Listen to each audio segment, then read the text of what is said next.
I'm Samuel Yagase, working for a local NGO in Isangi, in the eastern part of the Congo. That's when NGO is working to support local initiatives, support local indigenous people to be master of their lives. For the COP happening in Sharm el-Sheikh in Egypt in November 2022, they held a pre-COP meeting in Yangambi, which is a very, very important site, agricultural site in the Congo, even in Central Africa. During that pre-COP meeting, they just invited scientists and Congolese government officials, that's all.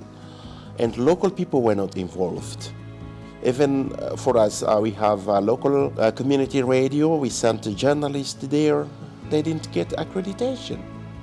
I find it crazy. Many people were really disappointed by that meeting because they were told, no, it's not about you. It's scientist meeting, to protect the forest in Yangambi.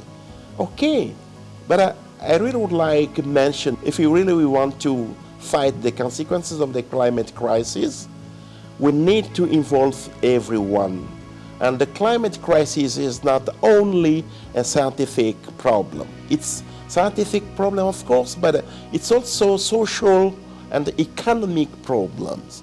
And I do think that everyone has its role to play, including people living in the community, including people living with that forest. We need to protect the Yangambi forest without people living in Yangambi. Do you think is it possible? I don't think so. I don't think so. Look, it took 3 days, and the scientists and governmental agency staff left. But the forest is in the hands of local people. Unfortunately, they were not involved. I think it's a very, very big mistake. We can't make a difference without involving local people. And that's why I decided really, with the help of Friends of the Congo from the United States, to go to COP27 in Egypt and, represent the community voice, to let people know that it's very important to involve local people if we need to make practical impact on the ground. It was a very interesting experience. First of all, it was my first time to attend a COP meeting.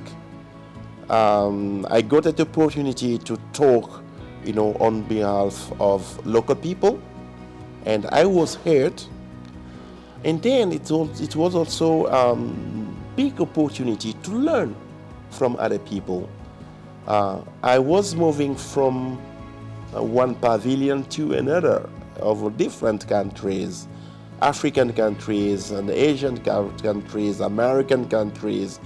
Even I went to Australian pavilion to ask questions, to learn from people, to understand what they're doing, and to get brochures and the books, leaflets and so on, to learn from them and to take to the community and gather important information, of course, to translate and from French or from English to local language for people to understand, for people to access that important information. So I brought 28 kilos, from COP27.